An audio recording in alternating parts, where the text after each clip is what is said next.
is just the person that I am.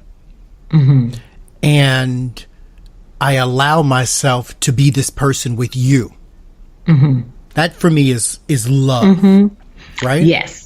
Right. But it doesn't mean that I want to share a bed with you, eat my meals with you, rely on you to help pay this New York City rent. Like that's a different conversation. You have somebody paying your New York City rent. That's a love. And I encourage you to hold on to it. Right. With both hands. With both hands and feet. And I would take them good teeth, those good teeth, and bite onto somebody's collar, right? Because that New York City rent is real. We to take a line from our good dream girls, and I'm staying, and you, right. You're gonna love me. You ain't wait, and you're gonna love me, and you're gonna pay this rent, and you're gonna put something on this electricity, on this Con Ed. No. You know, it's a relationship. That's a choice that you make. You know, but I think loving, that's just who you are. Right. And what I would add to that is it's a choice that you have to make over and over and over again. Like it's not just once you sign up, okay, we together, but no, oh yeah, we're together and I'm staying here for this. It doesn't look like how I thought it was going to look, or it doesn't look like it did at the beginning. It looks like some version of, I don't know what it's going to look like in the next 5 years or whatever, but I'm choosing to still be here. And this is why I think insta-love is so dangerous, because insta-love provides you with a guideline of what your love is supposed to look like, but not the reality of what your love will look like once you get in there and start doing that work. Yeah. And so there's another layer that I want to bring in relationship to this point of doing that work. You know, for real relationships to work, and again, I'm not being specific to just romantic relationships. I really am talking about friendships. I have several people in my life that labeling them as friend really is a disservice to the depth and meaning of our relationship. I have one of those friends. She always talks about us as chosen family, and I love the language of that. Right, that I choose you to be so deeply connected to me and embedded in my life that it's like family, but it's extra because I chose you. I didn't have to pick you, and I did.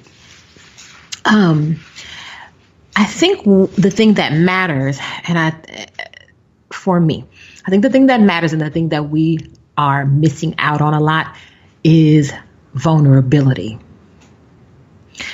I think vulnerability is the distinction between insta love or romantic love or whatever, that good feeling love, and a loving, sustainable, long-term relationship. And by that, I mean, if you have a real healthy relationship, it always is bi-directional. That means both parties, or all parties, have to be getting something out of it. But that also means all parties are giving something to it. You got to be willing to do both. And I think people really struggle with this idea of vulnerability, that we so, okay, we're going to come back to that. I think I'm sorry, wait a minute. Love is I just got to say this for the listeners. I mute my mic often when Dr. Nikki is talking. She can still hear me. So often I'm in the background like, you better preach, and doing stuff like that. Really, I'm truly a distracting person. Right? You really are. Just so everybody knows. So if you ever hear me make a weird comment, it feels like maybe I'm having a hallucination. It's not. It's because I can hear Tomas. These midday cocktails. Conversation. It could be these midday cocktails.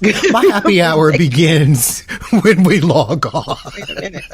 Why did I just see a meme? I literally just saw a meme earlier today that said, I don't go to work on Fridays. I just do appearances. And I was like, I need that. And here we are, right? I need that on a t-shirt. So I was saying about this issue of vulnerability, and all I heard was Tomas go, in the background.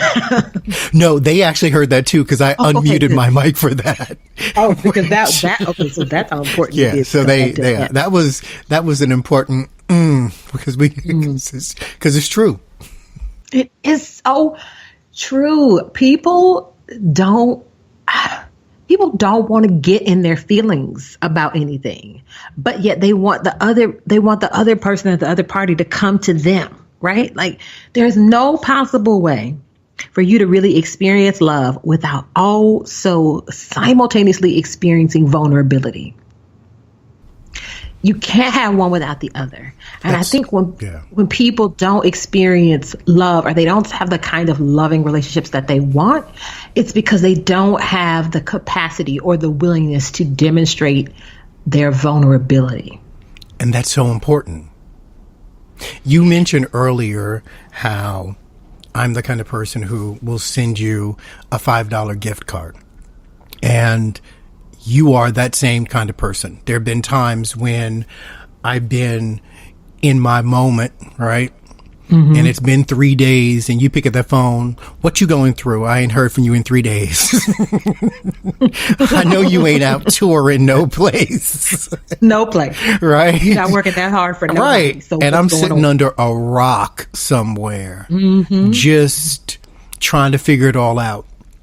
And that phone call pulls me back where I need to be, because it reminds me there's somebody else out there who's not my mother or brother or lover, who chooses to check up on me to make sure I'm okay. That's important. People need to hear that. You know, I think the other part about it is I do that because I know all the times you've shown up for me, but two, I know that when I ask you that, I'm going to get the real. Right. And the real doesn't always look pretty. Right. Usually, just to get into our does not look pretty. just to get into our personal Dupee Deeps for a second. You know, there have been many times over the years where Tomas has been like, I called the wrong person. You're not calming me down. You getting rah-rah. Like, how you angry about my situation than I am. Like, Let me tell you so you all will know this about Dr. Nikki. If you ever on the edge where you're like, I'm about to go out and catch a case because somebody took me there. They messing with me. You call Dr. Nikki and tell her what's going on. She will take that anger and she will take it from 10 to 10,000. All you need to do is just sit on back. You go on. Curse him out for me, boo. Curse him out for me. And I'm joking, but I'm also being serious, because it shows there's someone who's invested. Right. You know, you're invested enough to have that personal connection, that feeling with me. But also, in some way, it takes my own anger, if we're talking about that, and I go, I need to bring it down. Let me be rational about this. Because if you sound silly. You sound right now probably is over the top. Right. Right. So it's also love is a reflection, right? I like that. Because it really is. You get as much out of it. You only get as much out of it as you give into it. Right. Right. If it's not that, then it's not love. It's an obsession. You got a stalker situation. Been there, moved to a new part of town because changed of that. My address and alias. You better understand. It's an obsession. Had that, cannot do that again. But I think this issue of vulnerability is a really it's frightening, because vulnerability is like, it's not just like, I bare my heart and soul to you, here I am. Like, no, you really need to be judicious and thoughtful and use your own discernment about who you choose to be vulnerable with. But you also have to, I guess the other part that I'm trying to say is, you don't get the type of love that is sustaining and that will hold you up or hold you down, either way you want to look at it. Maybe you need both at times. That without that, it just doesn't happen, because, this whole thing about commitment and choosing is this idea that I've seen you in your worst moments. I recognize that you are not perfect and there are flaws, and I'm choosing to love you through that, with that, instead of that. Can we segue?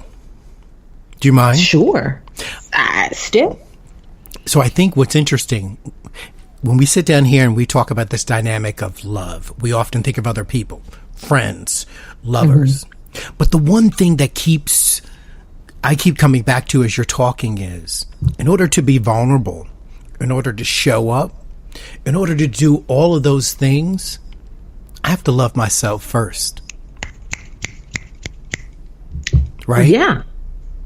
Because not loving myself, I can't be vulnerable with you when I'm not even being real with me. How is that going to work? Mm-hmm. I could never put you into my Dupee Deeps if I didn't admit that they were there. Right. Right. And Lord knows I've seen them all. No, I love that. Doing too much right now. Doing too much abbreviated podcasts. Okay. I'm going to dial it back. Sorry. I'm going to dial it back.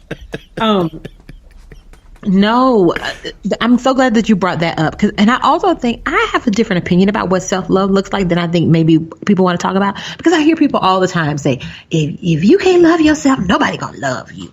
And you don't know, nobody completes you. You got to find your compliment. People love you whether you love yourself or not. Some people love damaged people.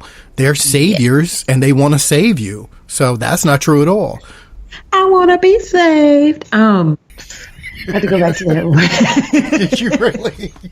Why are you trying to get a recording contract? What are you doing right now, doctor? It's something alluring about this mic. It just makes me I want to break into song. I cannot help it.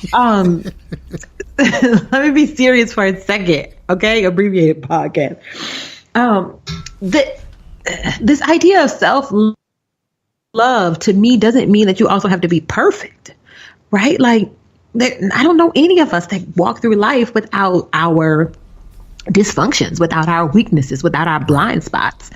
Some of us more damaged than others, but none of us, like, you can't get through this experience called life without getting bumps and bruises, and being an imperfect person. So I really want to challenge this idea of, like, you have to have all of your ish together in order to be in a loving, healthy relationship. Right. Well, for me, that self-love, well, let me say this. For me, that self-love does mean that you have working capacity to say, yeah, I'm good at X, Y, Z, P, Q, R, and S, but don't talk to me about M, N, O, P, because I haven't done that work yet. Right? It's about this capacity for being honest with yourself. And then the vulnerability still has to come, and you like being able to own that and not be defensive and saying, if you don't have da-da-da-da, then don't come for me. No, maybe I can come for you. I might not have blah, blah, blah, blah. But what you're doing right now is real foul and wrong. So let's be able to sit down and talk about that too. Self-love for me was learning to accept those aspects, those attributes of myself that I didn't like. And once I was able to do that, then I was able to reach out to other people, right? Develop friends, family, chosen family, community, and see, how are these people dealing with these things that I don't like about myself? Let me have some real conversations with people. And that's where the growth came in. But I first had to accept. And I think there's a difference. I like your definition of self-love, because self-love isn't about, I've done all this work and now I am perfect. No one's talking about Jesus is walking on water. Go it on and love him. That's not the case. What we're talking about is I've accepted some things about myself that I know I need to work on. Maybe right now I don't have the agency to do so. Maybe I don't want to do so. Maybe Maybe just right now I'm not in a place where that's too much work. I don't feel like doing